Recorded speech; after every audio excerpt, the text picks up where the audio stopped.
Relax, sit down. Coming out to the town. Drink, find a shot. Never mind your liver. Get to Gino Spot. Gino Spot. Get to Gino Spot. Gino Spot. Have a laugh, have a giggle, and exercise your middle. Have a Gino shot. Gino Shot. Get to Gino Spot. Gino Spot. Get to Gino Spot. Gino Spot. Have a laugh, have a giggle, and exercise your middle. Get to Gino Spot. Gino Spot.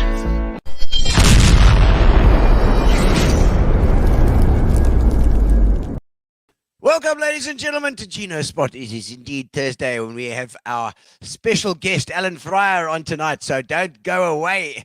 Make sure that you have your drinks topped up. I've got myself a little, well, it's actually just got the gin in it for now, so I'm not going to take a swig of that just yet. But Alan's got a little whiskey as well. Make sure you've got something to drink, ladies and gentlemen. Make sure you're nice and comfy. If you're a little bit cold, put a blankie over your legs. And enjoy Gino Spot tonight. We've had a fantastic week as well. We had, of course, had Sandy Coffee on last night, which please go back and subscribe to our YouTube channel, and you can see all the Gino Spots that we've had. At Sandy Coffee last night was amazing. We had Josie Bahrain and Yvonne Johnson on, and they spoke about aging, which was a very interesting topic, particularly coming from two different angles. Vicky Oda, how's it, Vicky Oda? Nice to see you. How's your gymming and your personal training going? I hope Elsie mentions his girls. I'm sure he will, the girls from all the restaurants, because we're going to go into that history. Please put in any stories. Remind Alan about stories. That's what we need you to do, Vicky Hodder. We need you and the gals to remind Al of all his stories that he's forgetting, because he's getting old as well. You know, you need to remember these stories. Wendy Thompson, evening to you, Wendy. Evening indeed. We hear Paul's going in for operation. I hope that Paul's going to do. Of course, the doctors are good these days. They know what they're doing. And so we hope that his op goes well. And Brian Wilkinson, lovely to have you on board as well. I see the regulars are up and on it today. So, ladies and gentlemen, send me some messages. Send Alan Fryer some questions too. Stick it there. Are we ready? There we go. Yes. Alan's telling you to do a handstand already, Vicky. All right, we'll find out about the handstand stories later. Camilla Ellis, my staff associate chap that we spoke with, the supermodel. You're right, Josie Bahrain on Gino Spot. Imagine that. They showed them this morning. Well, I remember her from the Lux ads. You know, she did the Lux ads. I remember those ones. And there was one that says, I always use Lux for my skin. It's part of my basic beauty care. I don't know who that was. Monique Besson, nice to have you on as well. Nice to some VP old girls, old gals here as well. And we, of course, Alan's also a VP, ex-VP as well. So we got a bit of VP representing. Garth Webster, how's it? Give it horns, Alleycat. All right, guys. Well, make sure that you've got your drinks topped up, and that you've got to get nice and warm, and cast it to your TV from your phone, or comment on your phone and watch it on your TV. We don't care how you watch Gino Spot, as long as you're watching. And share it, of course. Tag anybody that you think may know Al as well. Of course, we need to tag anybody that we know from that era too. And of course, he's always been involved.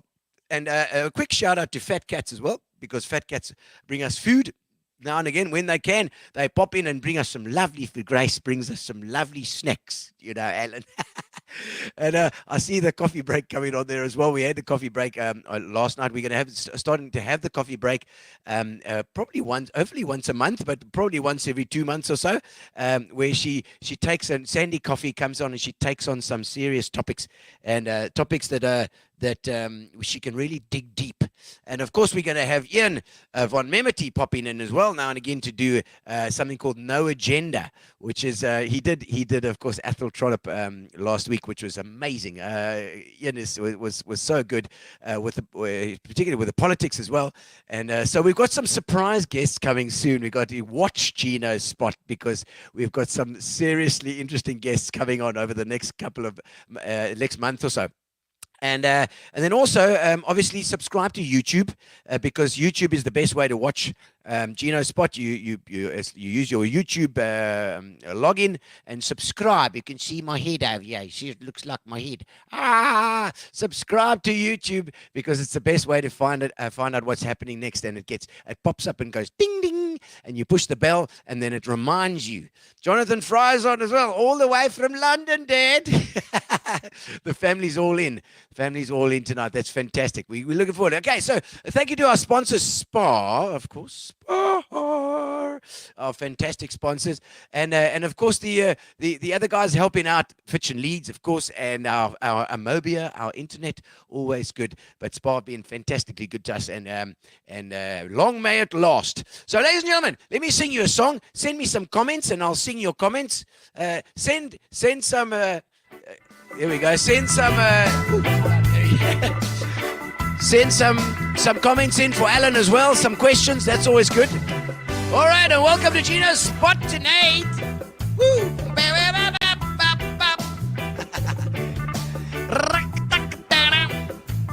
I like this song. A little bit of Peter Tosh.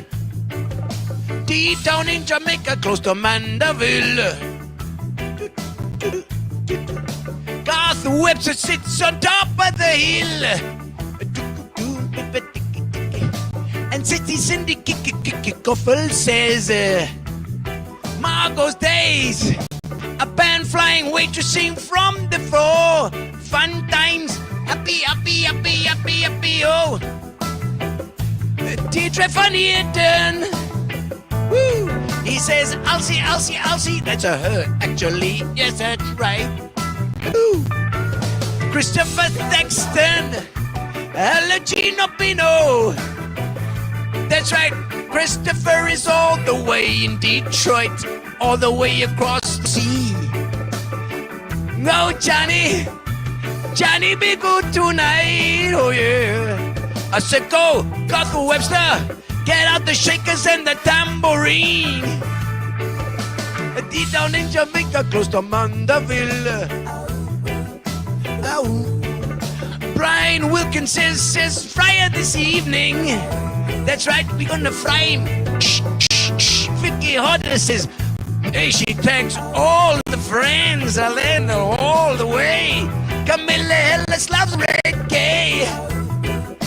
Woo. I said go, Alana Krause is here. She said, Jean, I like the jacket, it's cause Alan is living in a Port Alfred. I said, oh, welcome back. I love the jacket, that's right.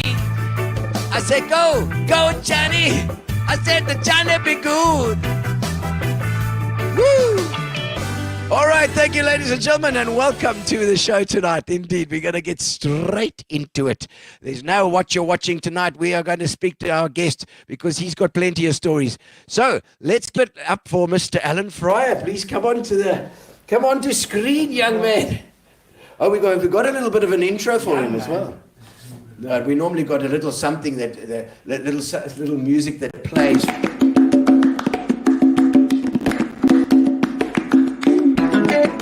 Welcome to the show. Now it's your time to shine. We're gonna have a like a chat tonight. Have a good time.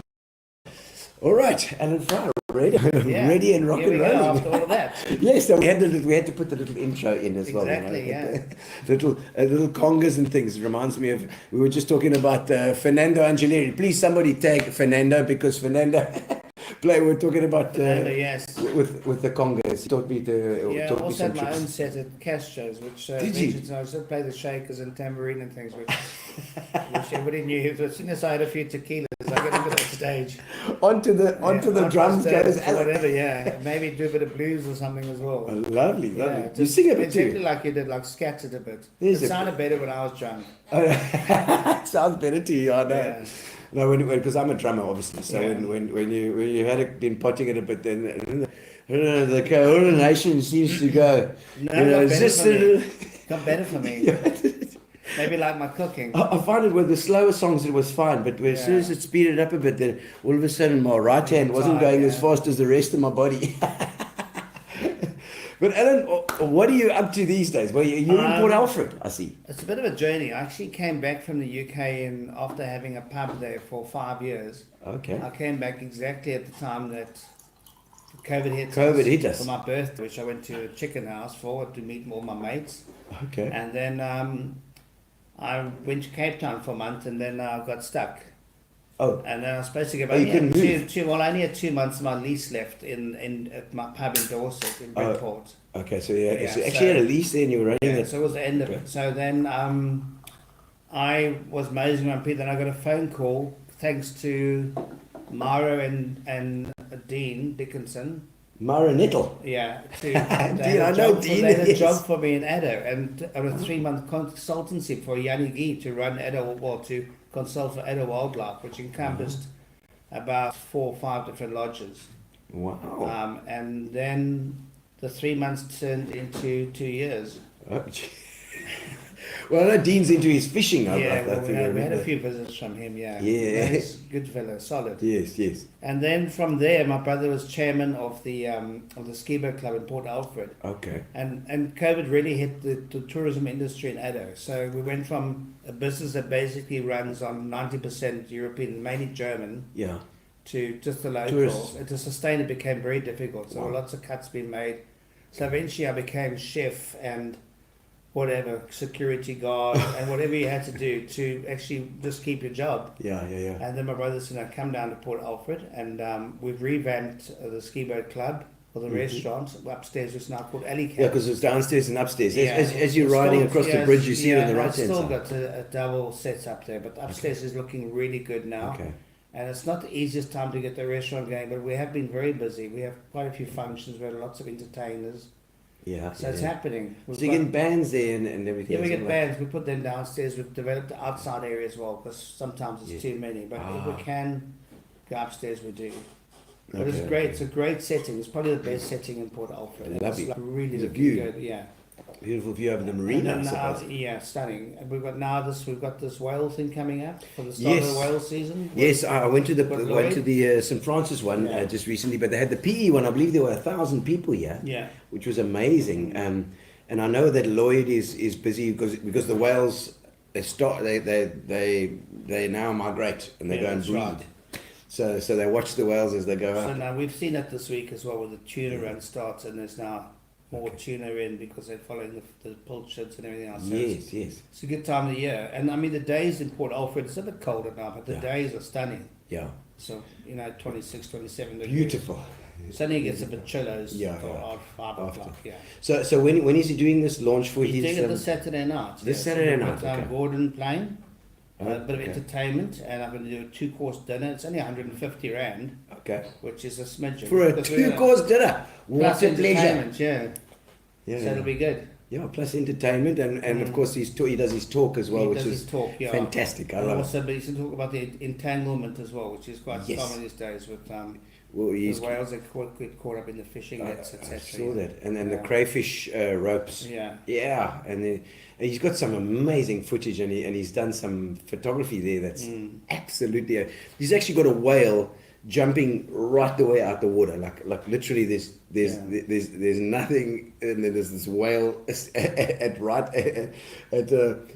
parallel to the sea, and it's right out of the water. Unbelievable. No, he's a passionate man. He is. And he's very relaxed at the same time. Or his short pants and his big old, his little Toyota, he rides around. He rode my gate off the other day. He took it out the gate. But no, so if you are around in the area, whether it be Bathurst, whether it be Grahamstown, if you want to pop down and have a look, it's a fantastic idea to support him. These things always grow as well. And I know the PE one was small, and it's now grown to 1,000 people. They've got food stalls, they've got all sorts. So it's going to be good. But also anybody just coming through the town, and we're right on the bridge, so it's easy just to pop in and say hello, which is always nice, to see old faces. In fact, I think we might be able to do that because we've got a gig on Saturday in East London. We might be able to pop. We'll be able to pop in. So the threat or promise? Oh, well, for $150, I'll take the meal. I've seen Lloyd's talk, so I might just leave. No, but Alan, Yeah. man. So this is great. A nice this new project. I mean, do you just always just dive in head first with these things? I do, but it's difficult in this sense because you have to work. It's not like Paul is. You're going to work on the budget. Yeah. And Port Alfred's in an old town, and there's not as much dispensable income. Yeah. So you have to work around it, and sometimes we have to sacrifice prices to get people in to also to sell a few dops. Yeah. Where the cash is. Yes. But we try to do what we can, and you have to be diverse and keep it interesting. Yeah. So that's what we've done with the bands as well. Okay. You know, so Bok van Black is our next big one on the Okay. 1st of July. We've already sold probably about 150 tickets. Yeah. for that. So Okay. that's going to be a big one. Okay. Yeah. Oh, Bok.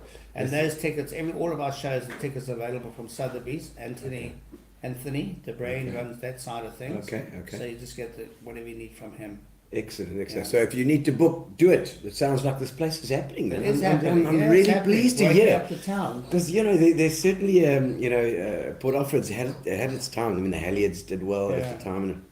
And these spots there, and it's a beautiful place. And I'm sure that over December would be your money-making time. November, December, January cooks. Yeah. But then we've also got the schools have got their racing on the front there. And so they're also very good. road. Right next to the NSRI, we've got the Lions and the Rotary behind us. Wow. So there's always something happening. Yes. What we call the Willows, that little front area there Okay. on the front, yeah. And the Mad Hatters and the That's it, golf days the and golf stuff. day, yeah, that was very good. It's good stuff. I mean, I think I've done a couple of gigs. Actually, I think I've done 2 gigs up at that particular venue. It's lovely up there. I really enjoy it. Like you say, so downstairs if it gets a bit bigger. Yeah. Okay, no magic, and I'll definitely we'll try and pop in then on the way back from East London. Maybe for a drink, whatever. Yes, yeah, for sure. catch up. It'll be lovely. And then I mean, Port Alfred as a whole, was it because you had this opportunity in Port Alfred that you went Well, there? first of all, I've got 2 brothers there. So I'm the youngest of 5 brothers. So 2 of my brothers live in Port Alfred. So one's very involved in the golf club, Paul, and then Keith was the chairman when I arrived. And then I also have a daughter who lives with me, Jocelyn. Okay. Who's also a bit of a writer and runs blogs and things like that. So it's also an opportunity to spend some more time with her because we've missed many years together. We've always been away or overseas or in the restaurants or running around town till 5 in the morning. Yeah. And how old is she now? Josie's, I think, 39 now. Yeah, that's so 38, 39. She's probably going to curse because it'll pop up now with a comment. Daddy-o. We can have a quick look at the comments. Looks like they're flying in here. What's going on? You got this, says Jennifer Barrett. Sean Paul's the only chef with a fantastic sense of humor, along with his good Leslie. Good laughs and times at Margots and the after hours visits at Limelight. Jeez, like, hey, now you're showing your age, Sean. Everett Street, well deserved recognition on Thurs. Thank you, absolutely. Althea Borchers, good to see you. And also Alleycats, is that your nickname there? Yeah. And your place is called Alleycats and so that's it, yeah. Yes, it's called Alleycats too. Excellent. Camilla Ellis, what year was your matriculation? Oh. I also, yes. Probably 74, 75 and 76 are 3 best years of my life. 76. 76 around there. Elsie says Emma Glover. Who's Emma Glover? Emma and I fired her 3 times and she always came back. She lives in the UK now. I actually went to her wedding there. Okay. Lovely girl. Well, as long as her husband hasn't fired you, yet, Emma. She looks beautiful in that photo, I've got to say. And Vicky Hodder, whoop whoop. John says, shout out to Dorset. It's funny that these girls, this group of girls, when they started working for me, they're all like little, like jollers. Whippersnappers. Like 17, 18, 19. Now they're all settled down and they're married. And they've got kids like 5, 6 years old and all thing. Yeah, so they've got families and everything now. But they always remember those days. George Stegman, lovely to see George. George, of course, from Delta days. George, yes. GM. Lovely to see you. Also lots of happy memories there, he says. Culinary memories. Stuart Portager, photographer there, of course, and Gino, Mr. Fryer, all the way from the States, or the Free States, or the United States. Dawn Cooper says, how's it, Al? I don't know. Robert Zahn. Hello, Robert. There's also an ex-VP. VP Robert Zahn as well. Raymond, also part of that group. Raymond, okay, also. And Didi. And Judy Nell. Wow. There we go. Also members of Margots catering for our corporate events. SA Canopy. Man, didn't SA Canopy burn down the other day? Or was it SA No, Canopy? my brother owned SA Canopy. The one that was the chairman now. Was his SA Canopy South Africa. Okay. He sold it, yeah. Okay. For Okay. many years, yeah. I think because it wasn't it Wyatt Martin's wife that used to run it as well. I don't know if she bought it from your brother, maybe. No, I think he was bought out by Super Group, one of the big groups. Oh, okay. Yeah, because he had one in Pretoria, one in Johannesburg and Wynberg, one in East London, and one here. So four or five. Gee, He had one in Durban as well. Town. Was that the building that burnt down in the valley now just recently? No, they're out in Struendale. Oh, SFW. I'm thinking of in SA Canvas. Oude Libertas Road or whatever. I'm sorry, I'm confusing it completely with SA Canvas. Yeah. Zilla Moorcroft. Zilla was my neighbour of 2 houses up here. Zilla, nice to see you as well. Now, isn't she? Yeah, she's also gorgeous girl. Amazing restaurant there as well. Shans, my buddy. Shans, Shans Jewel. Is that Candace's sister? Yeah. Excellent. Candace is one of the her brother's at the beer yard. Darren, okay. No, Candace is with me. Michael's son, also in the UK. Oh, right, yes, there we go. We're international here. International. All over the world, and Zilla's missing. We right here, Zilla, in your old hood. Jonathan Miller says, how's it, Alan? I remember good times with smoking toads at Castros. Did you hear the smoking toads there? Yeah, oh, my God. Classic. That's my daughter. What's she saying? 38 young, Gino. There we go. She says she's 38 young. There's it. Rope the old man into a Joe Cocker. Well, we got a whiskey coming. We'll see how we can do that. It's not going to happen. And guys, fire up the Sand Shark. What's the Sand Shark? The Sand Shark was a 740 BMW that I inherited from my brother when he went to the UK. 740. That's like I sold his house for him. It was a massive. It was like an aeroplane. So whenever we had to go somewhere, that Gary Bosch used to say, "Fire up the Sand Shark." He's going shopping. Excellent. Is it like a 4 litre or something? Yes, it is. It's monstrous. It pulling a lot of petrol. One parking, there was a whole of parking for Nosh was gone. My word. Okay, so let's jump back into the history because we need to do that too. Yeah. So born and bred where? Port Elizabeth. PE, so born in PE as well. Okay, and my mother was from Hankey. Oh, so yes, so. One of 13 children. My father was from the UK. Catholic, huh? Yeah. No. You sure?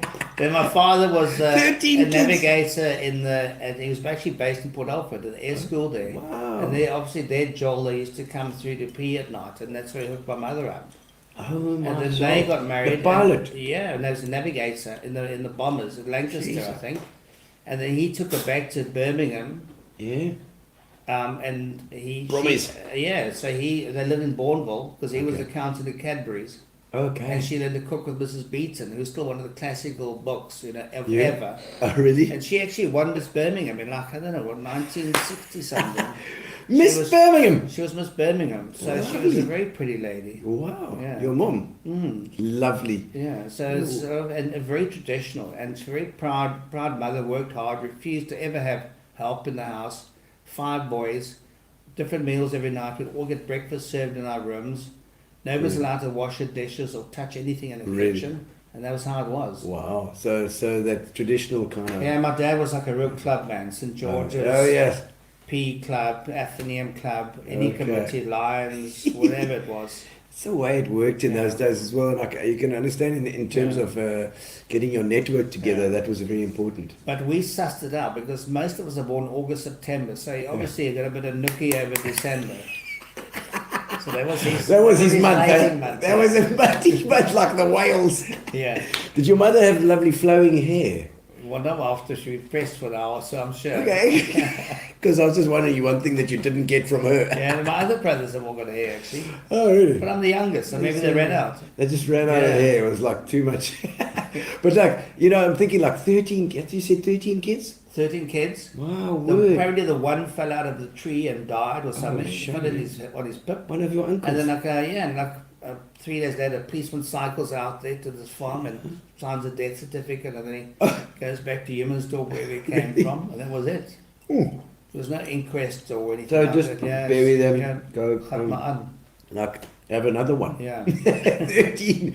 I was saying like they must have, your dad must have got there from in an airplane, like arrived there, and her parents must have just said, please take one of these kids. How much? How much do you want?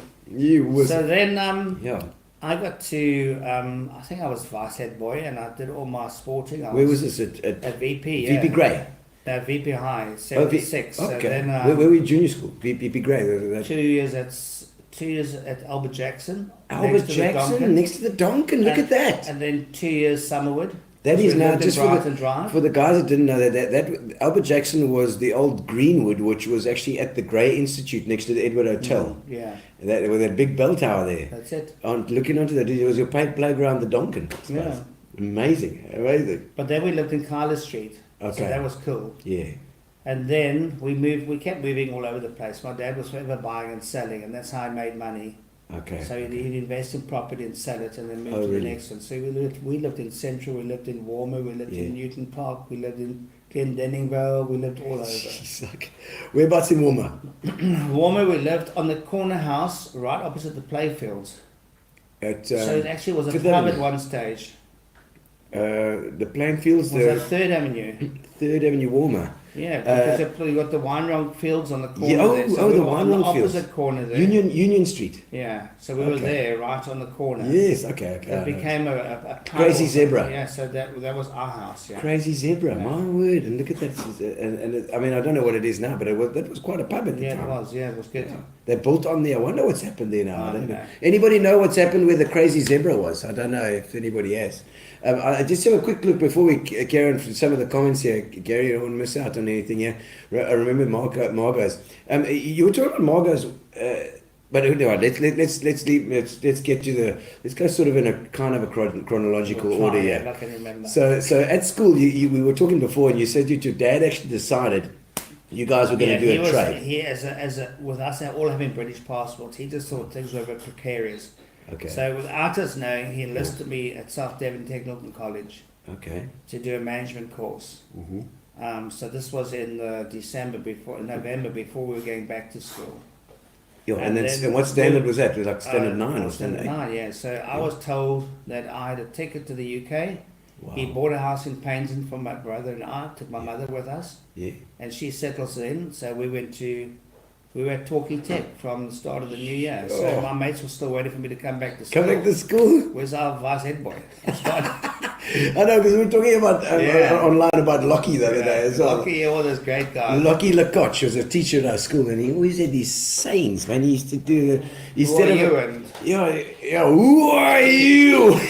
Lockie. Yeah, he used to have the chalk, and he used to hold the chalk in his hand and smoke it all the time. Lockie Strikes. Yeah. It was his Lockie Strikes. I remember one guy that misbehaved, and he actually was a strong guy. He picked him up in his desk, and he carried them all the way down the stairs to Gak's office, and put him dumped him in his desk outside the office. Gak was Mr. Pearson. And I remember Sandy Robbie talking about Gak. and that was VP. If you heard VP, then you knew, you must have known Lockie, because he'd always have he didn't have tests, he had fight days. Yeah. Fight day, Monday fight day, day 1 Monday. We had day 1, day 2, day 9. So it was most confusing. Head boy of the vice, maybe. That's what Garth Webster says. We had a guy, I remember a guy called Mr. Wright. Ken Wright, but I might have missed him in your way. I think I missed him. Ken Wright was a great we normally had him for our accountancy last lesson of the day. Okay. But he was an avid cricket supporter. Oh, right. And he would put the radio on if Graham Pollock was batting. So the whole class could listen to what was happening with Charles Fortune and everything. Charles Fortune. And then if Graham was like a 50, he would say, okay, class dismissed, you can all run down to the batting. Try to see if we can get into St. George's or whatever. Jeez. Yeah, and I mean, GVP was always renowned for being quite rough back then as well. Yeah. And also, if Surf was up, in half your class was sick. Everybody was sick. Yeah. What done at Miller's or wherever they've been, Pollock or whatever. Back down at the beach. But wasn't it a bit of a? Oh, there we go. Camilla says saw Lockie the other day. He said, I saw him about a year back at the shops, and he must be pushing. I mean, Lockie must be 88 or something. I don't know. He must be pushing 90. And he says to me, I said, how's it, Lockie? I was doing, no, very nice. Send regards, especially to the ladies. Lucky. Yes, no, he was crazy. So I think you could pull Lockie's story out. Lockie's stories out. Lockie's been for a long time. Yeah, time for Lockie. And but I'm saying, like, taken out of school just suddenly like that. Was it not a bit of a I shock? just went with the flow. Really? I always have, yeah. It was something we did. Yeah. Okay. So there we were in the UK. We'd visited several times, so Yeah. we had family there. I had an Okay. uncle there, and Okay. an aunt, and a few others, and cousins. So I knew the area, and it was beautiful. It was basically the Riviera of the front of the south of England, South Devon. Okay. So it was warm. It was a nice bay, encompassed 3 different little towns. Torquay, Paynton and Brixham, which is a major fishing harbour now, port. Yeah. One of the biggest fishing ports in the UK. Okay. Wow. So seafood. yeah, so lots of it, and major hotels in it. So it was nice to live there. Yeah. And so it wasn't that much because you'd been there already. It was almost part of your Yeah, so part of your I've home. already Really. done about 3 trips by the time I got there to the UK. Yeah. But where would you say your home is? If you think like, okay, well, where's my home? Have you got If a I home? sit in the UK like this last, and you see cricket on, you see St George's. Yeah. You see St George's Park, whatever. No, that's my home. You know, it's my home. Yeah. And then if I'm list for a piece of chicken, I want to Yeah. get Fernandez. I can take a plane to get some chicken. Yeah. Never mind the cost, just get there. So it does, because I always wonder when that moment happens, when you decide, okay, this is because PE is my home, obviously, Yeah. because I've been here all my life, so I can't really say. But people that have moved around, they'll say, okay, well, no, Cape Town is really my home, or you know, I think don't we know. lived in Central as well. So you like Yes. like the Donkin and You get to know all the outies. Port Frederick and places like that. We know the hotspots, the entertainment and the lifestyle. Yeah. There's things you can do here you can't do in the UK. Yeah. I mean, even during the course of my pub, when you're in the pub, they're in the pub with your friends there. But when they leave the pub, that's it. You're not going to say, I pull into my house tomorrow, or you see the fire burning at Garth's house or Warren's house. You say, okay, I'm just going to go buy some wood or a steak and I'm there. And I go, or make sure I've got a bottle in my car and you pull in, you know. It's not like, am I invited? Yeah. In the You UK, just- they go, oh, geez, no, who are you? Oh, What no, you you doing? can't just Did pop you bring in. the sausage? Did you have to get better, you know? You You can't just pop in. Pull in, no. No, you can't. It's true. In South Africa, you still can with your mates. It's actually rude if you see a fire, you don't pull it. Yeah. You know, what's wrong with you? Yeah, Did you but see the fire? And I love, well, look, PE is definitely like that. I mean, maybe it's just me, I don't know, but I ride around and I see someone in the front of the office and I'll wave, or I'll figure somebody in the cars, you know. It's a city, but it's also is a community like that too. It's a village. Yeah, it is. It is a village. It is a village. It's becoming more so. And so did you cut your teeth then in England with the restaurant trade? Well, what happened is that there's a guy, my lecturer John Tyrrell, who was we had various lecturers, so we did all the different subjects, the butchery and everything. He was my sauce. He was a saucier, so he taught me how to make sauces. Okay. So if he couldn't finish a class, he'd leave me behind to look after the class. And it's amazing, out of like 30 people, to finish to like 13 people the second year of the course, and down to about 10 the last year. Wow. And then People dropped out. There's a company there's a group of chefs in London called Group 9, and they nominate from each college in the country. They recruit students. Okay. So if you get into the top, if you get into top of your class, then they recruit you, and then you go to London. They'll put you in 3 or 4 different restaurants or hotels over a period of time, and until that, when they think you've learned what you can in that particular unit, then they move you on. So I did Buick's Hotel, which was owned by the Viscount Newport and Julian Sackler was Viscount Newport. Yes, so Jeez. not just like jeans and a bicycle, really? not like anything else. Yeah. Blake's Hotel, which was the first boutique hotel in London, in Chelsea. Okay. It was owned by the Rolling Stones and Anushka Hempel. Woo. So they had like 20 different rooms. Every room was decorated differently. So they would do photo shoots for Penthouse magazine and Mayfair and whatever else there. So it was a bit of a den of iniquity, but was basically like a 6-star. Okay. And an open plan kitchen. So all celebs stayed there, like Dr. Hook and Fleetwood Mac and during Wimbledon, John McEnroe, Oscar Tanner, all the guys. And so Jimmy Connors. You'd actually have interaction with them. So while you were cooking, they would chat to you, whatever. Wow. On one occasion, my brother Paul visited me to watch the FA Cup final. We got into the lift, and as we got into the lift, Big Fleetwood walked in and said, "Hey, bud, how you doing?" My brother was going to faint because he obviously knew he was. Yeah. And the story I told you earlier with Keith Richards, I mean, the concierge used to look after him. All he had in his room was a bottle of vodka a day. That was it. The curtains were closed. That was it. No food, like nothing. Yeah. We employed a new receptionist as well, and she, on a second or third day, and Mick Jagger walked in, bounced up the stairs to the reception, and said, "Can you tell Keith I'm here?" Yeah. And she said, "Who shall I say is calling?" Which wasn't the right thing to do. It's Mick Jagger, for goodness sakes. I think she listened to a lot of music. That was funny. So you had to live with it for a long time after that. But I think London is England is like that as well. It's just it's got that vibe where I think in America they treat their celebs a bit differently. England is very much relaxed there. Yeah, very much more relaxed in England. Then after that, it was actually what's called the Carlton Towers, which was right next to Harrods in South Kensington. Yeah. And that's I did my sort of major graft there, where I had to do the whole run through a whole brigade. So you had different sections. So you don't work first 3 months, although you think you've done everything. Yes. They tell you know nothing. You've been to college, whatever. You just get back. So you made sandwiches, and then after you learned how to make a sandwich, you opened oysters for 3 months. Then you did room service with all the Arabs in their rooms, which was a nightmare. Yeah, I can imagine. Especially during Ramadan and that. Oh, geez. And then it was to garde manger, where you learn how to cut meat and fish and everything, and do all of that. And then you become a chef saucier, which is like the pinnacle of where you can get.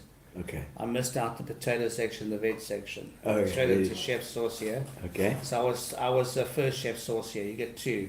Okay. So one, you make the main course dishes, and the chef only speaks French. So the head chef, he's a bit like a Paul Bocuse.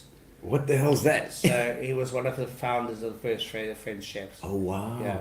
Okay. And his name was Bernard Gorm, and we were a 2-star Michelin restaurant called the Chelsea Room. Yeah. So that was a huge learning curve, and you couldn't do anything wrong. Just explain to me the whole Michelin concept thing. Is that like a rating? By the Michelin, it's a Michelin group there. So it's obviously from the Thai company. Oh yeah. Okay. But they run ratings. Other than that, the Evening Standard, which was a big newspaper there, Faye Mashler, she could with one crit she could destroy a restaurant completely. She was hardcore. Oh my! So everybody read her write up. Wait for Friday night to read her write up, Faye Mashler. Okay. And then we'll go the same as you go. What's the one local one? You got the guide here. Well, it's been a few people. I think it was Terry Herbst and those guys. The one that you go into TripAdvisor. Oh, okay. Mitchell would be like an upmarket equivalent of that. So your ratings were done by that. So if they award you 2 stars in the restaurant, you're right at the top. I think it's only about 3 in Michelin. In 3 Michelin stars restaurants, maybe 2 of them in London. Wow. Okay. So and it was a big thing. And then what happened is after my second year, they came to me, myself and a guy called Jerry, who was my compatriot, because it was him and I worked together. And there were 2 Japanese chefs on the other shaft. Okay. So they said to me, okay, Nice, it's quiet here now, but it's all happening in Nice because it's holidays. Okay. Would you guys like to go to Nice for a weekend? Oh, Easter weekend. Easter weekend in Nice. So before we know it, on the Monday we're off to Nice. Wow. So we get there, and that was an experience. So I could write a book about when I went to Nice. Yeah, and that was major. Because that's a real tourist. Tourist we went to the Hyatt on the Promenade des Anglais. Yeah, which was great. Because that's also close to Italy there as well, isn't it? Yeah, it is, side, it's on that. It's on that little belt there. The southern Riviera, it's basically. to the Swiss Alps. Oh man. Italian Alps. Yeah. Yes. So we the very second day we were there, they asked me if one of us had to go to the rooftop Okay. for the barbecue. Barbecue. Le barbecue. And then also in that kitchen we only spoke French between course. each other. So we studied kitchen French at hotels. Okay. And obviously in London we learned quite a lot of it. Kitchen So French. It's so true. I tell Jerry now. Jerry's now. He's like a thick. He's like Dad. What's that guy? From the Beano comic. A desperate Dan. He's a bit like a desperate dad. Big jaw. Shaven and the whole thing. And he goes pink in the sun, same as I do in the lights. Who was it that was Desperate Dan? Who brought up Desperate Dan? Gary, I can't remember. One of our guests now brought up Desperate. John Smallwood. It's John Smallwood. John, he loves Desperate Dan with his Beano comics. So, that guy. I get sent out to the barbecue to do on the pool deck. And I arrived there, I've got all the meat all lined up and everything, and the salads and the whole thing, the fire's going on. South African, it's our game, man. Yeah. Don't challenge me. So I get the whole thing. So as this whole thing unfolds and the people start arriving, I suddenly notice that all these chicks are there, nobody's got hardly any clothes on. They're all like half naked, no tops on or anything. That's how the French are. It's neat. And we've got a nudist beach right opposite the hotel. So at the end of the night, we get back to our rooms and Jerry says, "How'd you go upstairs?" So I said, "Jerry, it's tough, eh? I don't think you would like this job because it's hot up there. You don't get anything to drink. And there's people like they're fussy and it's not a job you want, mate." I'll do it. So we go the next day until we ran out of meat. Yeah. So Jerry has to now bring me supplies from the bottom kitchen. So he arrives and he goes, "You fucking..." I'd waxed him, No, we got in a lot of trouble that weekend. But then what happened is he went back and then they asked me to stay on. Okay. They asked me to help the French chefs to make sauces. Jeez. So I stayed on for another 5 months. Because you were saucier. The chef saucier. Yeah. Oh, yeah. And so that, I mean, that's it's amazing that because if you think about it, the sauce is such an important part of the meal. Yeah. Hey? And then we used to party at night. We used to go to old part of Nice and go up to the top, jawl around at night. And the chefs and I, they were stealing radio systems out of Ferraris and Lamborghinis and that, and piling in the back of a big black Citroen. But one of those ones with those ones that bouncy the ones. bouncy ones, the ones that can't go, when you get in them, they, what's it, D5 or D3 or something? Then we used to go to Village France, which was because it was cheaper to drink, which was a little village right next to that, and sit there on the deck smoking gauloise. Oh, that's fantastic. Isn't it good? You know that you can't replace those kind of memories and those kind of things. Yeah, that's really good. Really good. Well, let's have a look at some of the comments here. I think there's still more comments coming. Let's see who's online. And I see. Oh no, Gary's going up and down. Let's look at Debbie X. Remember Margots so well. Whereabouts is on Espen, where Remaxes. Espen. Yes. Where they used Hagen's as well. Was that the same spot? We were after Hagen's. It was Yes. It was something after the very Lani restaurant, which was run by two guys, and they didn't quite crack it. Okay. And we sort of bought it from under them. Okay. So. Wow. Would somebody remember the name? It's and those were the days where I used to entertain like the Khan brothers, so they'd have their own parking bays, and that started this whole run of people that supported me, like Dave Shepherd and Jeff Gower. Okay. And they followed me after that from restaurant to restaurant. So wherever I was, they would always pull in, you know. And it's nice to have those people who enjoy your food as well. I mean, it was a bit more. It was a lot more. However, more honest and more refined than most of the other places had. It was well furnished. And there was a huge Jewish fraternity in town in those days, so they always used to support me. So and they were fussy. They were hard to look after, but if you delivered, once you delivered, then they were sincere. Then they were good with you. I remember. Well, I think it's often don't you find it's often the case, and it would be with food, the same with wine and coffee, or those sort of things where somebody is like they're difficult. They're difficult with you in the beginning. And they want everything perfect, and they'll send back their stuff and everything. But once you've broken through that layer of that they trust you, then they are loyal. They're very loyal. In those days, I mean, for a Saturday night, we were booked out by the Tuesday. You know, and I always made a point. I never took people after that. I just wanted to get it out right. Fridays, Saturdays was busy, probably Wednesdays. Thursday was, I think, maid's night off or something. Okay. It was just quite a good night. Okay. It was like a traditional time for South Africa. You know, there were things that happened. Yeah, and then lunch clubs were busy Dallas as was well. Dallas on Tuesdays was very quiet. But then also people went out for lunches. Friday lunch, it was packed because it was a business day and it was a business lunch. I don't think it happens anymore to that extent where people had business accounts. Yeah. And we just have lavish expense accounts and things. Oh, wow, yeah. So there was no end to it, and you just knew that you could rake it in, like a double Friday and a good Saturday. Bring out the booze. Yeah. And Sunday's always been a no day for me. Sunday was always a day to stay at home. Yeah. Okay, so no big because isn't it the Sunday buffet kind of thing? No, only when I was on holiday and I touched the buffet where they used to queue out the door here, which was after the Edward Hotel. Yeah. So the first when you came back then from England.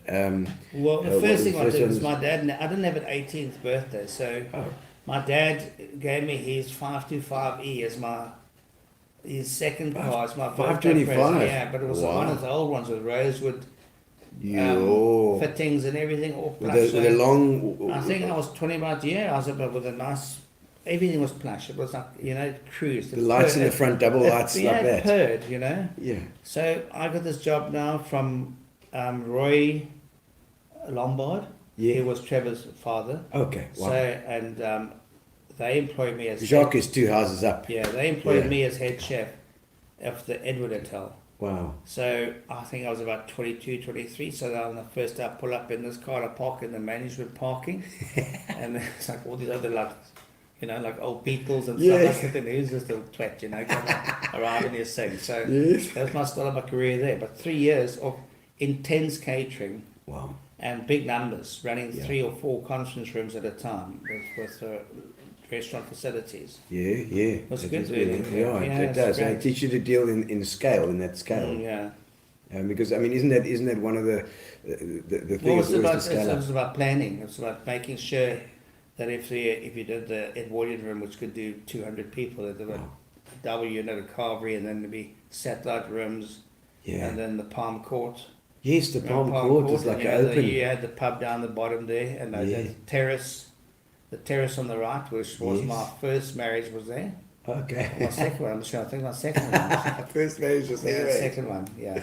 Who was your first wife? Dave Richardson's sister. Oh, okay. The cricketer, yeah. Yeah, okay. So that's why I used to spend a lot of time in Port Alfred. Good Catholics. Yeah. They're all good Catholics. We're gonna have the St. Bernadette's. They're all I St. got married at Bernadette's. St. Bernadette's. Oh, did you? I did, yeah. Oh, very nice. Yeah, in warmer 8th Avenue. We love it, Father Max. Yeah, Father Max, Salsoni, yes, Salsoni, yes. Yeah.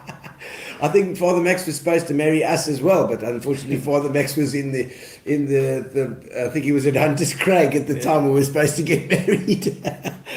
But it's fine, he came out through that. Brian, is it Brian Bowron? Brian Bowron, yeah. Brian. He's Kudu Ridge. Kudu Ridge, is that whereabouts In is Addo, that? as you come into Addo. He's part of the group that I was working with, Addo Wildlife. Oh, lovely. Beautiful out there. Yeah, stunning. Yeah, and there's Jonathan Hodder as well. Alan, when's the next food and wine pairing? I'm waiting for you, mate. Wake up. Wake up, Jonathan. We're waiting. Sharon White. Hello, Sharon. Nice to see my you. buddy. Oh, Ali, indeed.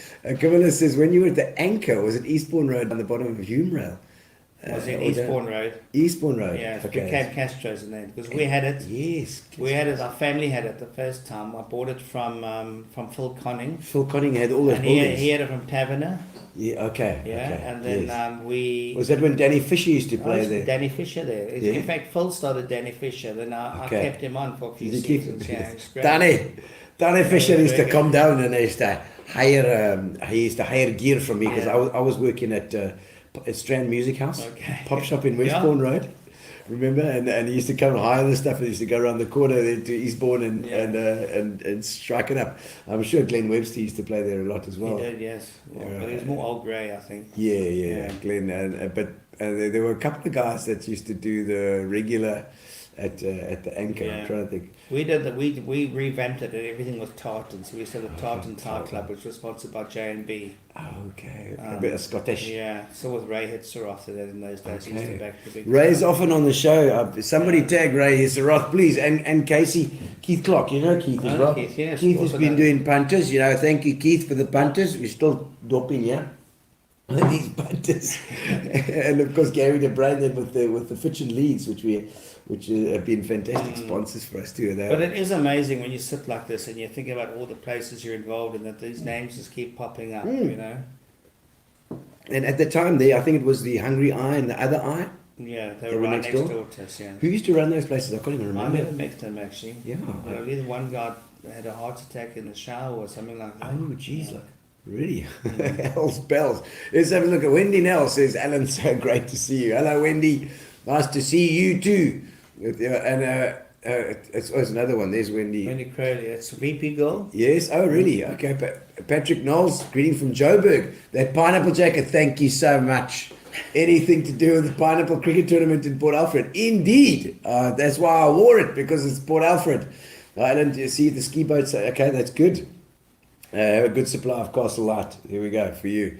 Jackie Descanda saying, Alleycat in the house. Yeah, we spent a lot of time together still. She was my manageress at Margots on the S-Pen. Margots as Before well. that, she was at the ranch. So, were you at the ranch as well? No, she was at the ranch. Oh, she was at the ranch. I was there for lunch. Oh, wow. Yes, no, my grandfather used to take us to the ranch. But he never booked a table 13. Who is that? Jackie? Was it Jackie? What's Vicky want now? Vicky says, we wish we could send photos.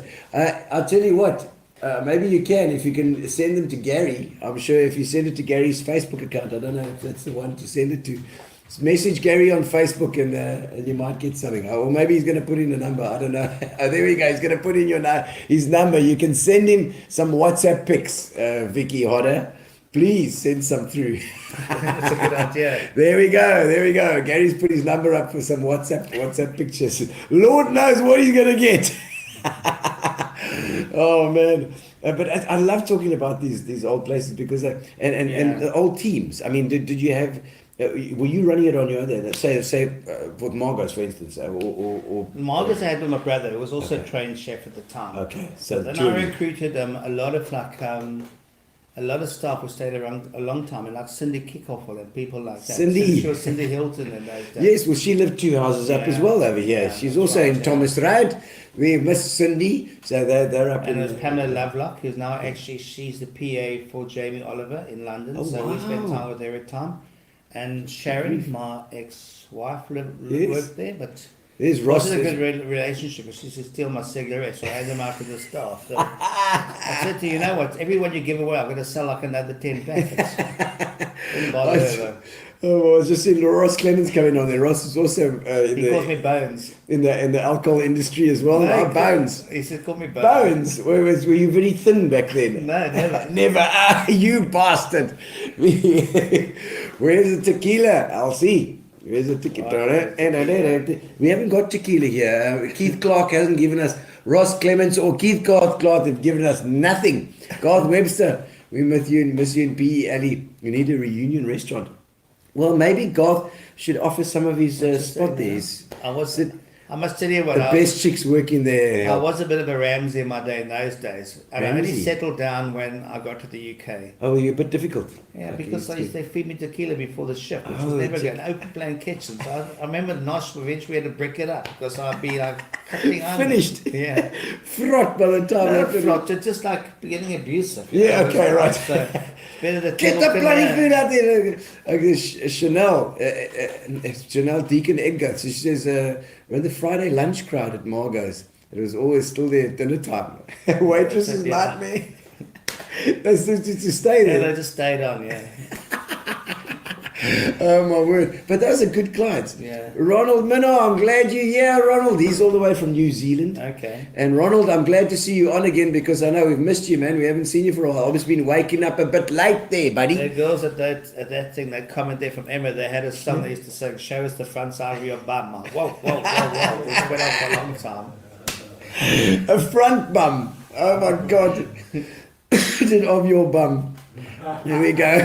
Jackie the Scud is having a good laugh there about that. Manusha Reddy. How's that? Manisha, she Margots Everett Street. Oh, wow. MTN, yeah. Okay. Yeah. Oh, MTN. Those cell phones back in the day. It was just. No, but she's with the big MTN now. Okay, wow. Awesome. Selwyn Momberg saying, how's it as well? Oh, yeah, mate. Oh, look at that old photo he's got in his thing. And then plonked me on the floor one night at Margots, waitressing from the carpet. I did, yeah. Did you? On the ground? Her leg behind her and she tripped, I think. Cindy. Oh, it's not the first time that Cindy's The main tripped. thing is, one of my girls, Renee, we had these great chandeliers, and with proper candles in the whole thing. I used to burn at night. It was a plash, we all Lovely. time, everything. Beautiful. And then I remember Renee was standing on the thing. We were all greeting people one day, and that was another girl. Then her hair caught alight. Oh my God. Suddenly, there's just this flame in her hair. It was a bit like a Michael Jackson Coca-Cola ad. Shit. Oh no. Yeah. It didn't happen to you, obviously. No. She's having a laugh, a bit of a Ramsey, says Vicky. And Andre van Rooyen. Oh, there we go. Yeah, Andre. Andre used to play at your spot as well. That's it, yes. Yeah, he was a good And, drummer. we actually got together at Oats on Holiday Inn. Oh, The wow. first time we That's met, it. yes. Wow. Okay, Emma Glover as well. Missed that face, she says. And I see, and Jackie, thank goodness, thank goodness no cell phones. I think for the pictures. Well, Gary put his number up if you want to send any pictures. Some of those ones. I used to work at CNA too as a student, and those photos used to come in there. Oh my word! When he used to develop everybody's photos. Crazy Walter the Ninja. What the hell is that? Walter was a bookie, but he was absolutely mad. Oh really? And he lost the plot. Did he? He died early days, but if he could come and tear your place apart. Really? Yeah, he's like parking your car, parks across. He'd just smash the window out. Oh God! We'd just come in, cause up to chaos. Bit of tempo, Walter the Ninja. Yeah, no, he was A bit rough. yes, man. Yo, and I mean, any other particular guests that you can remember? But I mean, you've been at so many. So I mean, after Margots, where was it after that? Margots, after the PE one, we sold that and moved to Pretoria. So I had one there for 2 years. Victoria as well. Yeah, Jeez, in Groenkloof on the Waterkloof Shopping Centre. Okay. But then I came back. Yeah. That didn't go as well as I would have liked. It was I wasn't so tweetalig in that. Okay. Yeah. Afrikaans was biggie. Yeah. And then I came back, and then funny enough, Trevor Lombard brought me back as the group head chef for P Hotels. So then I was in charge of the Edward. Was it Warmer Gardens? Yes. The beach and the marine. Okay. Well, that's all his hotels at the At time. the time, yeah. So I did another 3 years with him there. And after that, I left and did another one, whichever one it was. Nosh. No, Nosh came much later. Much later. She was. I think it was probably Margots S-Bend then. Yeah, no, I've got a little list here. It's just Margots Pretoria Group. The Anchor. It sounds like 93 to 96. Yeah, I've got a little timeline that you sent us, just to remind us. 93 to 96, the Anchor. That was while I was working there at Pop Shop, so it was definitely that time. 96 to 99, Margots in the S-Bend. That's right. And then, is that when the girls were there with you there? Yes. Red Plate. What's Red Plate? Okay, Red Plate came later. Because what I did is I did a series of consultancies because I couldn't trade in PE anymore because you had an restraint agreement. trade. Restraint Yeah. trade. I went up to Pretoria and I did a few restaurants there, Chicago Place and La Pampa in Linwood. Sort of contracting or contracting like consulting. 3-4 months, yeah. But I find with all of those, when you get there, people are like really stupid. Yes. But then you make them clever, Yes. and then they get too clever, And then I leave it to them. Yes. Okay. Because the first one, Chicago Place, was the guy that had, he invented the sweeper broom, which is that rubber broom, Yeah. and he made an absolute mint out of it. Oh my word. Okay. And then Gerard, I think his name was. So this was a really, really nice place where he spent a lot of money but didn't know how to run it. Okay. And then I think he was losing about 40 a month. And the second month I was there, made 5. Yeah. And then month by month he got more clever. So I just walked away there and I said, okay, you must carry on now. Yes. Yes. Then I came back but before I did that, I did Bluewaters. Ah, yes, Bart. So Well, it would I be did it before with Bart. Chris Simpson. Yes. Remember Chris Simpson, who was the steakhouse in St. What was it called? The very popular steakhouse. Him and his brother ran that. There's somebody left to think it's a steakhouse in Central. Yeah, it was a popular concept. There was one in Everett Street as well. That actually our restaurant became that. Was that prior to that? Not the Brass Monkey. No. was one of the it was almost like a franchise. Okay. But Chris, the business was owned by Gary McWilliams, and Chris was running it. So that I went in and I did the concept with Chris. Okay. And we started it up. Cadillac Jacks. Cadillac Jacks? No. Go on, somebody on the online, tell us what restaurant it was. Yeah, so Chris had his brother. It was a lot of ribs and stuff like that. Okay. Wow, I can't remember. And there was one in Everett Street as well, which I think another couple was involved before Margots. Mike's Kitchen, there we go, Sharon. Sharon's got it as well. Sharon, yeah. Mike's Kitchen. Keith Marie says Mike's Kitchen. Okay, it must be that one, yes. So then we did that one, and then after that I did Gondwana, and I did Tarantinos in Parliament Street. Oh, wow, yes, I remember that. That was Tarantinos. Then they opened one in the boardwalk after that. Yes. Tarantinos was quite the thing. So then further on that, and I think. Yeah, I got your Chicago place, and then La Pampa. There's also another one, Bluewaters. So Bluewaters was also beachfront. Was that after Cadillac Jacks then? After Cadillac Jacks. It's still there today. Yeah. With Bart. And what kind of role did you play there? And did you? I'd come in. I would do the menu concept, do the costings, train the staff on the use of the menu. Right. I'll get involved in the decor, and on decor, and most of them I always said Gary Bosch would come and fill in and get busy and give his idea and our thing. Yeah. So he had a lot of input into a lot of the place I did. Even Castros, he would come in with ideas with lighting and chopping up the ceiling and opening the windows in the front. So he's very good like Isn't that. he got Gigi's? That's Gigi's design house, yeah. Yes, that's Gary, yeah. So he's my ex-brother-in-law, because he's married to Janet's sister. Okay. There's so much swinging going on, yeah. It's locked. So it's got his Sharon, gestures, ridiculous, man. Yeah, so it is quite involved. So the red plate was Olga Hafner's thing. It was a wedding venue. Wow. And then I went in there with Chris Prow, who was actually at Margots on the S-Bend with me. And with Nolios, wasn't it? No. So Chris Prow, a very gifted chef. Yeah. And him and I had like a theatre kitchen there. So we cooked open plan for like 30, 40 guests, but it was popular with a little front garden with a plunge pool, right opposite the Royal Deli. Yes, okay, Zariba. Yeah, Zariba Street. And then we would do the spinning of the sugar and the whole thing, but after like a year, for domestic kitchen, it was like the kitchen was like a bomb and hit it. So we eventually left it. I think Olga was too happy.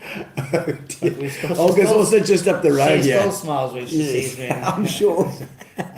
No, she can take it. She can handle anything. Yeah, that lady. You're right. She's a strong lady. That and just up the road. Somebody tag Olga. I love Olga to bits. And she's and of course she's often doing the wine thing with Michelle Brown as well. That's right, yeah. But I think she's doing her own thing now with the wine, as far as I know. Yeah, Olga. I think she's still with Meridian or not. I think she might have stepped away from Meridian now. I'm not sure. Yeah. Because when I met Olga, she was still with SFW. Yes. Which was like needed a bar one and stuff like that. Yeah. That's the one. Chateau Wagga Wagga. Oh, excellent. And okay, so Nolios was a big one. When did that? Nosh. No, sorry. I'm thinking of Nosh because it's that was with Chris.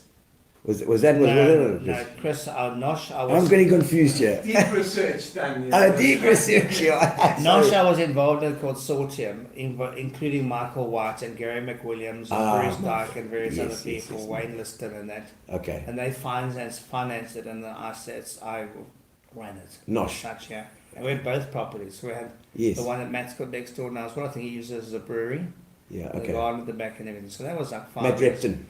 But the problem with that is that it started off as a serious restaurant it's a conundrum because it gets difficult because suddenly you open the bar and breweries put a lot of money into the bar and it was sponsored by Castle Light and Peroni. Okay. So it was like a Peroni bar. But then what happened, it got excessively busy. On a Friday from about 3 o'clock, the cars were all the way down the road and all the way up the road. Heavy. It was the same as when we did Bluewater, when we did the Clarendon. Yeah, the Cotton Club story. Yeah, when we had the restaurant, the new restaurant, we revamped it. And it became people arriving for dinner on a Friday evening walked into this, Yeah. not a mess, it was just too Yeah, it's busy. just chaos. And it was hard to tone it down because the money was coming in. Of course. It's your livelihood. You get trapped in that so way. you get trapped between the good bar and the restaurant. So Yeah. Okay. so ideally, I mean, if I had to do another one, I would do like a little 30-seater with an open plan kitchen with no bar. You like that? Yeah, just something like that. And the UK was like that. The UK, I see 40 people open plan kitchen. I never touched a drop of alcohol. Yeah. While I was working for 5 years, which was quite unusual. I had a totally different temperament. Yes. When I told people there that I used to have a bit of a Ramsey, they didn't believe it at all. Yeah. So, No, you get Great. that one tequila. yeah, that wasn't one. Maybe one too many. Yeah, that extra one. Yeah. Which was your favorite one? Your favorite restaurant? Probably from an ethical point of view, probably Margots on the S Bend. Yeah, yeah, From a fun point of view, Castros, yeah. because that was a proper jewel, and I got that to a Friday evening where I had the girls all in high heels, push-up bras. It was a bit like a Hooters, but with a bit more class. And Yes. I used to call them into the office, but it was like 4 o'clock, come tequila time, I'd all give them a bit of tequila for personality. And then they would do their strut, and they'd like all push up. Yes, and yes. wash up around the Everybody house and flocks. keep going. Yes. So that was great. That was a fun one. And then Nosh had, I had a good time at Nosh. I think it just lost its direction a bit. Okay. Yeah. Because Nosh was so popular as well. I remember that too. And often people would recommend it as a prime spot to go to. Yeah. What would you say your other than your restaurants? Where were your favourite places to go? Aviemore. Aviemore. Okay. Because I think Dave cooks the way I should be cooking. He cooks 100% of the time the way I should be cooking. Hang on, which Dave is that now? Is that Dave Dampier. Dampier? Okay. So that from a foodie. Okay. From a relaxed point of view, probably Fernando's Chicken House. Fernando's. Yeah, and Yes. That's such a popular place, Fernando's. There's so many people there. Oh, no, always got the Fernando's. Yeah, no, it doesn't lose Still its going. way. Yeah. I went to Muse recently. I thought that's quite nice at the bottom of Stanley Street Yes. there. Lovely there. Jonathan I always support at Nolio. Yes, Jono. I was always He's give. also quite passionate about what he does. Yeah. No, very good. I don't think there's much in But he's between. done well. Jonathan's done very nicely there. I think he's got the right vibe, eh? Yeah, and I mean, you said you did train him up as well. Yeah, in and the this early is days. also for me just going to basic places like the harbour to This Is Eat and sitting on the bench This and Is having Eat. some calamari, so squid heads with It's very fresh. imperial stuff. It's fresh. It's right there. That's It's honest. what? Yes. You don't always want to eat pretentious if you Yeah. you know and fancy wording and stuff. Absolutely love it. You know, Honest you food, ride yeah. into the harbour, you turn left, and it's right on the docks just about. Yeah. And you can check the calamari coming in. And then Shanna's as well. Shanna's used to be, remember at the back of Parliament Street, they moved out north there to on the William Moffat, Okay. George and them. Yeah, Okay. it's very good. Shanna's. I've heard about Shanna's as well. I've heard of that spot. Who was it? It was you the other day. Somebody told me the other day. Gary said, I've been to Shanna's. It was great. But back in the Lamed was our hangout at night. Oh, yeah. The Lamed was always nice. It was the always spot.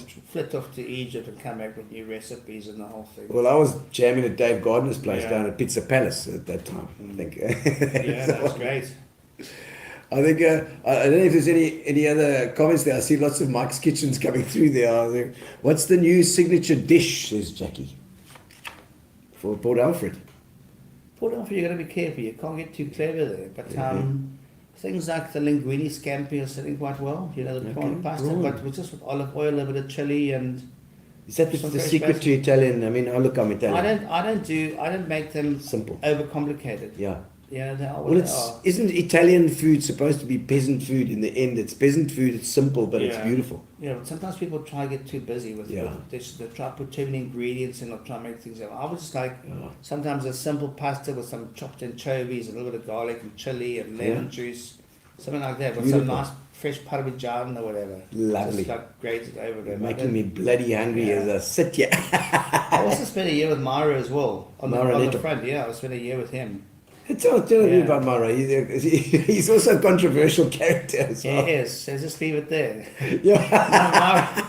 Mara's been very good to me. Him and his wife, Lisa. Lisa, of course, Very Lisa nice people, Gistelli. yeah. So Mara and I've always got time for each other, and I think there's a common respect. Even when I worked there, and I remember that. I can't remember the lady's name that was working at the time. At Mara's. On the front there. Oh man! Sherry might remind Yeah, me. so come on, girls, remind this old man who it was that used to work with Mara. But that was also very popular up in Union Park, eh? It was very Yeah. good there. I used to go there. When I got divorced, I took dates there. Never while I was married. Right. Well, first of all, Gary's asking questions here as well. I was just why you left Nosh? Why? Yeah, why? Yeah, I sold it to Matt. I just had come to the end of my tether, really, Okay. and that. Does it happen like that? I mean, It does, with every yeah, I just thought I restaurant, couldn't it's do like- more, and I couldn't move Take it forward any with further. it. Yeah. And is it a case where you almost get trapped in the money's good, so you're in there? I always use the example of Twisted Sister, the band.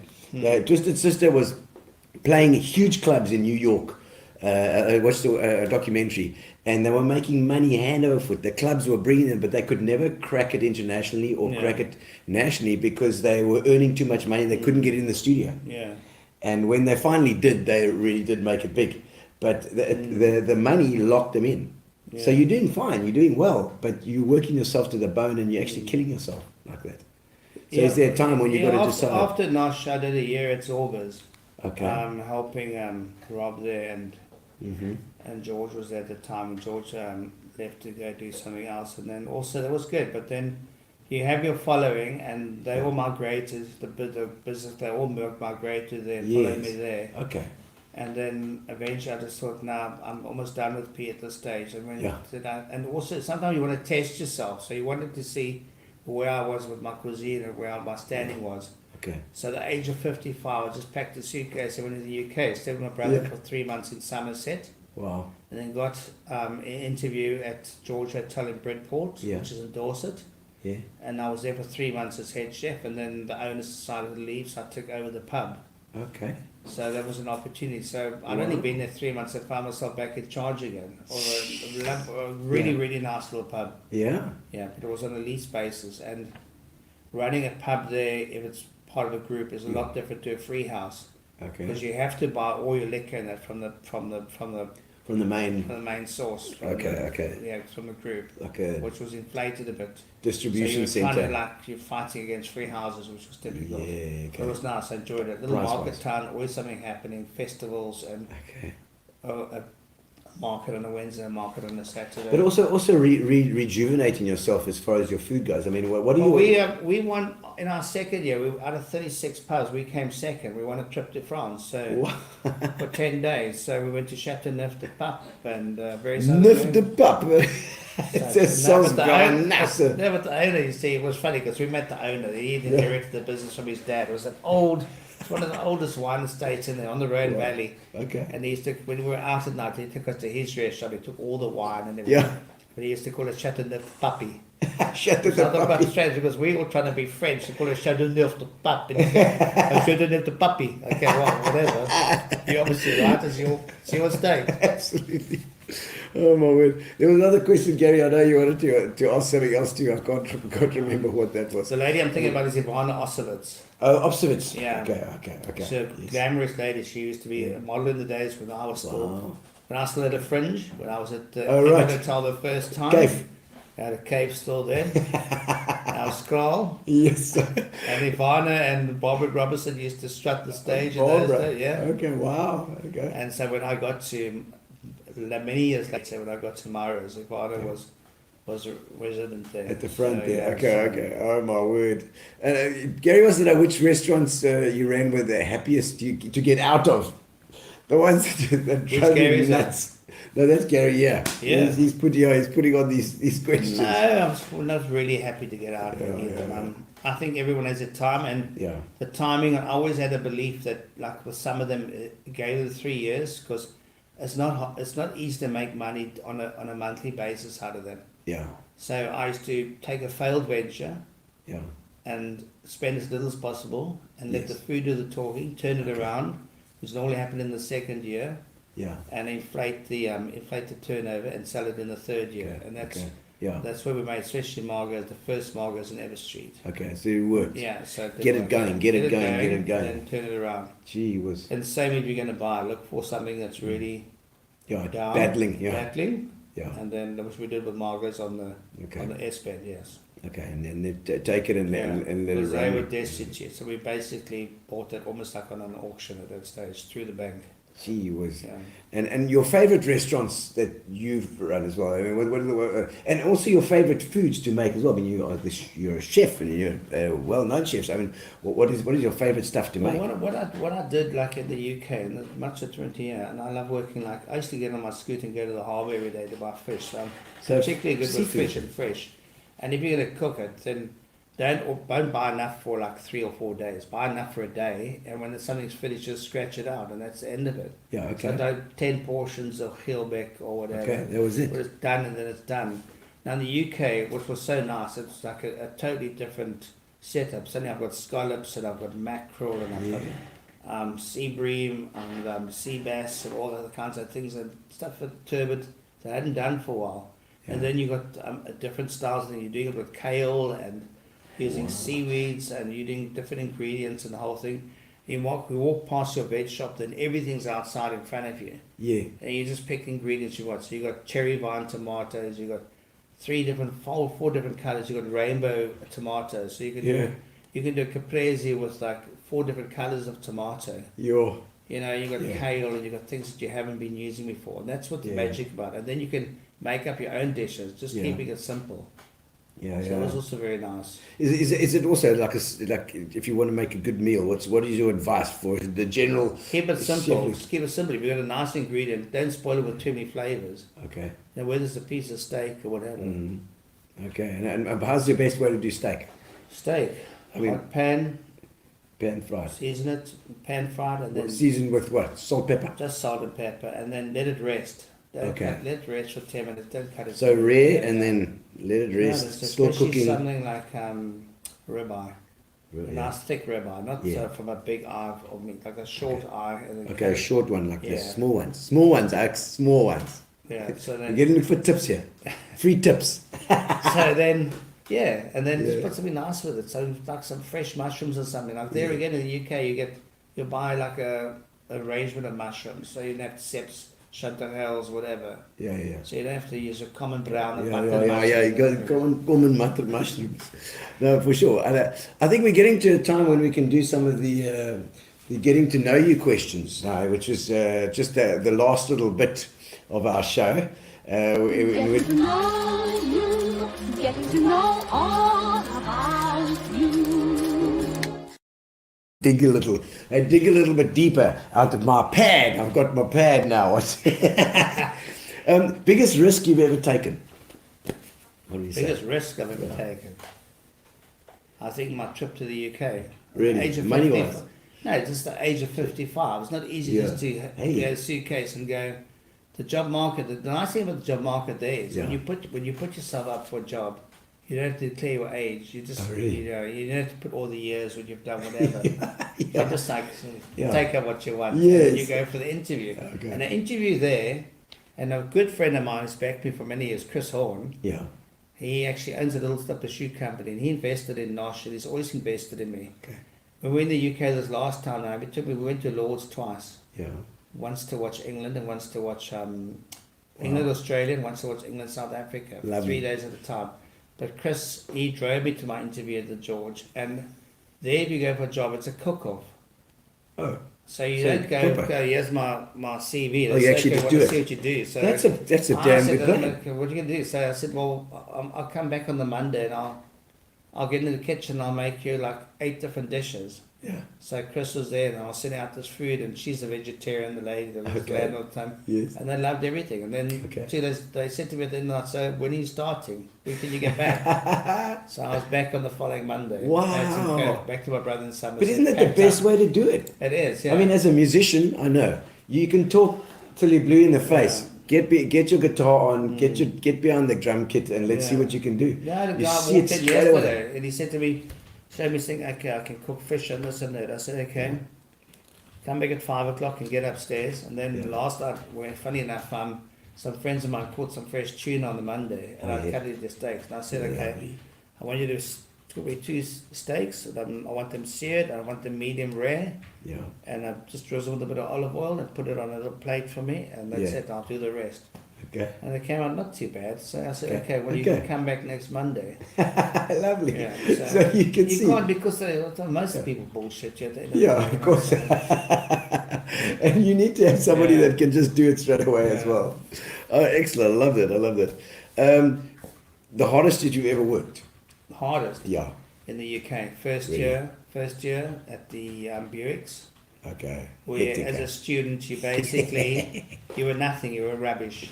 Yeah. You got into those fridges, those little chest fridges you got in with a toothbrush, you just scrub the things and everything. My soul. And then I had a love of my life at that stage, a young German girl in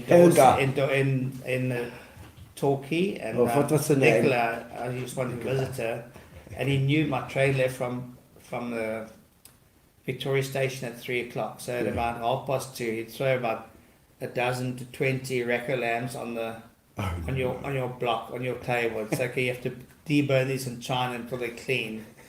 And then you're trying to do it quickly, and your hands were bleeding because you were cutting yourself. And they weren't chining because the fat was too warm on them and the whole thing. But you could see in your mind your train going out. Oh no! And I'd go to another station and get a bus at about 10 o'clock at night, and which took the whole night. So instead of getting in at like 5 o'clock in the evening, you got there like at 6 o'clock the next morning. Oh no! But you couldn't do anything because there were nothing. Yeah. They actually didn't care about what you about. So it was like being in the army, and it was the same thing. Didn't care. Yeah. Oh no, that's terrible. Yeah. Let's have a quick look at some of the comments before we go on as well, because I think there's plenty of comments coming in here. Vicky, it was an adventure living next to Nosh with Elsie. There's an extended housemate. Classic. I love it. And Jackie saying the restaurant before Margots was Guinevere's. Guinevere's.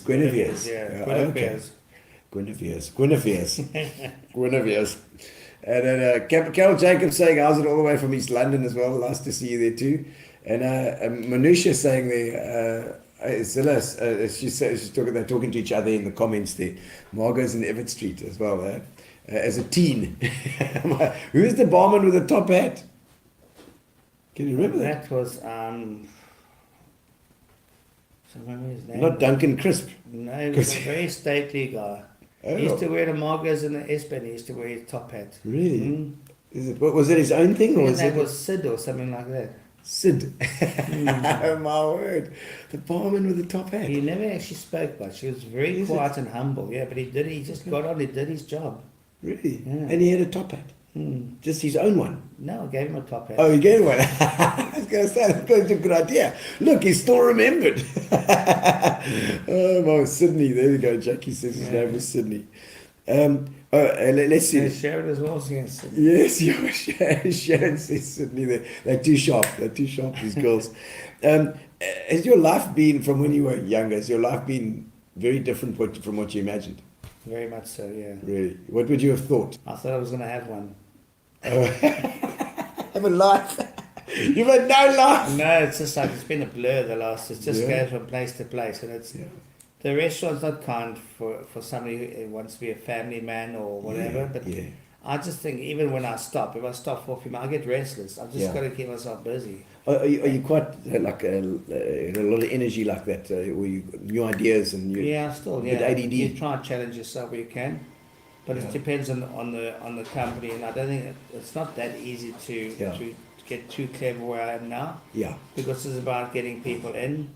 And they've still got a lot of traditional outlook on things. Yeah, no, for sure. It's different being in town and pushing it too much. Yeah, I think Gary's got a couple more things. He's got some questions he'd like to get in here as well. Your fondest restaurant memories. If you can think of things that stick in your head, some of the bands. My dad.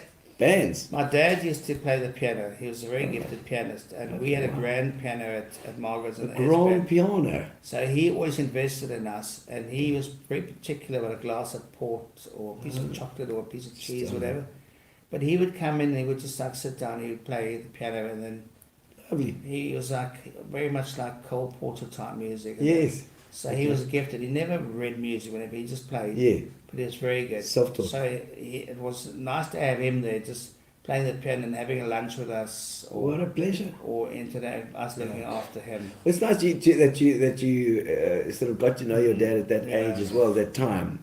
Like you're saying with your daughter now, it's actually probably quite like she's a little bit older, and we speak about stuff when she's always been involved in the restaurant industry as well, actually. As well, So she worked for me for a while, but okay. she worked at Wickerwood. She didn't like the Ramsey. She didn't like the Ramsey part so much. So it was better that we weren't together. She went to work for Wickerwood for Joel. Okay. Just down the road, yeah. Yes. So she worked for him for a while. Legend. Okay. Yeah. And of course it's Hussars now. I think. It's Keith. It was also great. He was a great guy. You ever get into serious trouble for anything? You ever been to jail?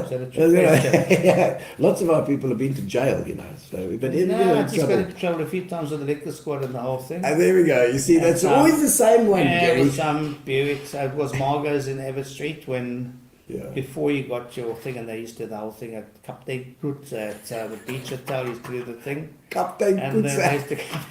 And then what they do was send me a pretty girl, and I give her a drink. So they sent in this very pretty lady at the thing, and she ordered a bottle of wine. I said, no problem, we don't have a license, but I can look after it. There we go.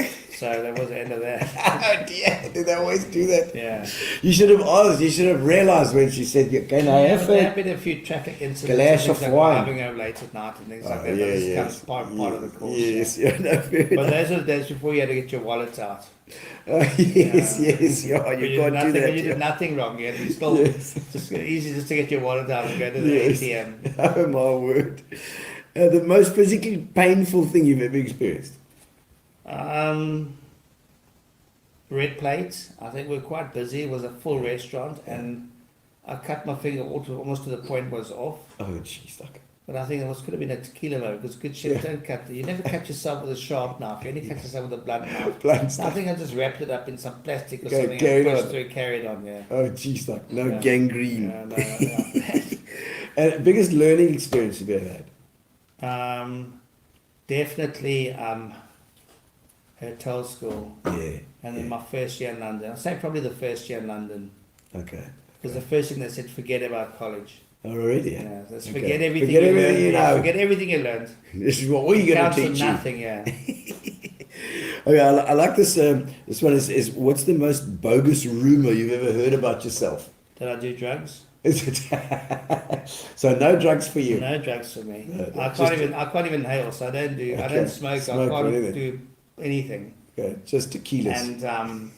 And tequila's my nemesis. Yeah. Okay. Worst mistake that you've ever made? Worst mistake. Yeah. It's probably part of the last questions that I normally ask is when something's really gone wrong. Something's like buggered up. Maybe coming on Gino Spot. Never. Never. No, that'd be good. I don't know really when I put the worst mistake I made. I would just say not at times realizing what I had.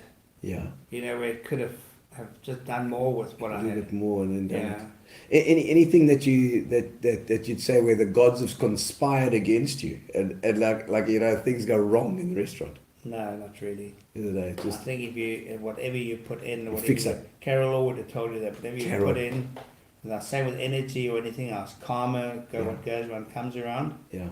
I think I know you were good friends with Carol Law, and we had her on the show as well. We miss her terribly. She's an absolute She used to say you create your own destiny. Yeah. So you do. Yeah. No, I think she's right. Okay, let's have it. The career highlight you're most proud of?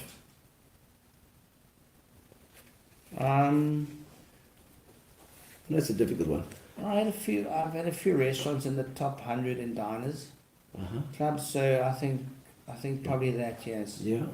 That's I mean, like I said to you before, so many people have always come to that. Alan Fry. Oh yes, no, he was with Margots that time, very good. And so you definitely have got a name and a very good name for your with as a result of that career of yours. Yeah, so it's not all for nothing. Thank God for that. Yeah. Your biggest irrational fear. Make it the final one there. Oh, he's got some photos. We'll have some fun. Look at photos. Before we look at the photos, you got any irrational fears?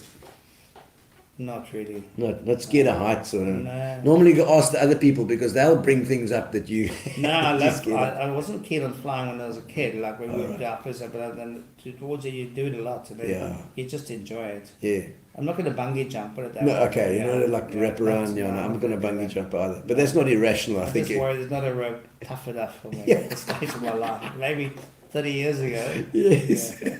Oh man, I think we might have some photos here. Let's have a. So he's still gonna do. I've got one or two questions Gary's here that I can just do before. loading, man. He's loading up these things. I see them appearing on the side there as well. We've got plenty. The luckiest thing that's ever happened to you. I mean, there's been a lucky thing. Like one's like yes, like how are we gonna do this or whatever, and then something's just happened. I think the fortune of being given the opportunity of having other restaurants at a time when I thought I wasn't going to get into another one. I think very much so with getting a Nosh. Yeah. When Michael came up with the idea, called me to his house for a meeting, and he came up with a concept of putting me back in the business again. Yeah. Because Michael White has been on the show as well. So if you want to see his show too, it's also great. Yeah, I've watched that. He did the and he's with his wine. He's got the Elgin wine. Road, yes. Highlands Road. That's the one. That's right. So yeah, that is it. But that, you know, I suppose we feel that it's lucky, but in the end, it's a result of what you've done before, and then when you free up. Yeah. Or you give the slightest inkling that you want to move on or do something else, then other people jump in. You know? That's it. So I think that is the one. And would you say that you're averse to the risk? You don't mind jumping in, or you clearly went at 55. You went overseas. I mean, that's no. You have to believe in yourself. It's a crazy risk. If you believe in yourself, and you put your mind to it. Yeah. Sometimes I'll lie in bed and I think about, I've got like this, and I go, shit, man, you're Alan, man. Put your jacket on, put your shoes on, and get in there, you know, make it happen. Is that true? And during COVID, was it that same attitude? Did you have a hard time? Yeah. Because as musos as well, I mean, I just you just get your head down and do something. Yeah. And for the restaurants, it was tough as well, especially in the beginning. Thurs, because that's never going to happen now. Tears is a joke, you know. That's like, you know, and tears maybe. Tears, exactly, tears. Yeah. My word. So how did you get through those times? Did you have money stashed away? Did you? I had a fair bit put away when I came back from the UK. Okay. Because it was just when you came back. Slowly disappears. Yeah. Okay. You know, because they reduce your income and the whole thing during the period. Yeah. And you have to box clever, and sometimes you don't always adjust to your lifestyle. Yeah. So you learn to do it after a while when you run out of money or whatever. When you have to. Yeah, we have to. Do. All right, there we go. There's some pictures. There's Emma. All right, so just as we go out, we can finish off with a couple of pictures here. See Emma. Who's that? Is that your daughter? No, she's one of my boys. Oh, that's Emma. Right. This She's is one of early the UK. days. Went to the wedding. Yeah. Okay. And there we go, looking Vicky. good. Vicky. That's at Nosh. Oh, excellent. Was she there as well? That's good. Yeah. And looking good there. Deirdre, myself, and Vicky. That's Dee, who's in Cape Town now. Property magnet. Oh, really? Before that, her cleavage was a magnet. That's funny. There they are again. Great, there they are again. The gals. That's my son on the right. That's at Fernando's. Raymer in the middle. Yeah. Okay, excellent. Is that no? That's not Cindy. Yeah. That's from Vicky. Those are from Vicky. Thank you for those, Vicky. It was lovely to have a finishing barrage of photos. I don't know if there's any more little things. Greetings from the UK, Taran Schilling. Taran's one of the crew. One of the crew over there. Sometimes she lived very close when I was in the UK, so it was quite nice being in a totally different place, having the girls, 3 of them living over there. Lovely. Absolutely lovely, yes. Or with their families and things. And see that time for a recipe cookbook, says Jackie. She says there. It's coming. It's going to call a hard act to swallow. My daughter's been helping her with hard act to swallow. Excellent. But Alan, thank you so much for being on the show. Great. Thank you very much. It's fantastic coming all the way through from Port Alfred to come through to the studio. I'm so sipping this whiskey slowly. Brilliant. I'm so glad you did. And we've got a little competition now we're going to put on. So everybody that's online, you have a chance right now to win a competition. We have Fitch and Leeds have been sponsoring the show, and they give an entire case of Fitch and Leeds. For one of you online, we're going to put that through the mill right now so we can see who can win. It zaps around and sees who's going to win the Fitch and Leeds today. Thank you very much, everybody, for joining us on Gino Spot. Ross Clements, well done, Ross. He's got some mixes. That's fine. It's all mixes. Ross, you can add it to Casey's gin. Fantastic. Oh, some Mr. beers. Olsen's. You'll have to bring in some. Is it Olsen's? He was doing Mr. Olsen's. Oh, there we go. Drink like a case of Olsen's. Yes, I think we'll swap you a case of Olsen's, Ross. Thank you so much for joining us on Gino Spot tonight. And we'll see you then on next Tuesday. Watch out for our adverts. We're going to be on next Tuesday or Wednesday. I can't even remember now. So I think it's Tuesday. Tuesday next week. It's always Tuesdays and Thursdays. We might change it. So just make sure you keep in the know. Thank you to Spa. And thank you to our other sponsors, of course, Fitch and Leeds, as well as our Amobia, our internet. Fat Cats Catering. Oh, there we go. There's Grace. Organising us some food as well, and then we'll pop past, of course, to the Alleycats. Great. We will see you in Port Alfred. Yeah, 100%. If you go through Port Alfred, make sure that you pop past our place. The Alleycats. Thank you for joining us, ladies and gentlemen. We'll see you on Tuesday. Have a nice weekend. It's going to be beautiful weather. Relax, sit down. Coming out of PE town. Got a drink, find a shot. Never mind your liver, get to Gino Spot. Gino Spot. Get to Gino Spot. Gino Spot. Have a laugh, have a giggle, and exercise your middle. Have a Gino shot. Gino Shot. Get to Gino Spot. Gino Spot. Get to Gino Spot. Gino Spot. Have a laugh, have a giggle, and